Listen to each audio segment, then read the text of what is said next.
તો ચાલો હવે આમ વાતના લક્ષણો વિશે જાણીએ.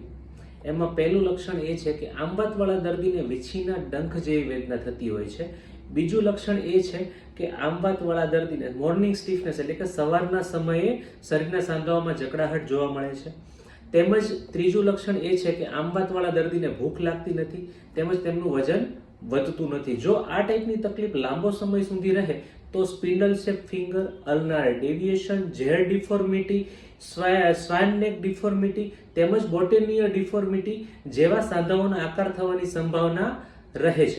વિડીયો જોયા બાદ ઘણા બધા લોકોને એમ થશે કે મને તો આમ વાત નથી ને, કે ઘણી વખત એવું થાય કે સવારે ઉઠે ત્યારે તમને થોડી ઘણી મોર્નિંગની અંદર સ્ટીફનેસ હોય તો એમને એમ થાય કે મને આમ વાત તો નથી થવાનો ને. તો ચાલો જાણીએ કે આમ વાત કોને થઈ શકે છે.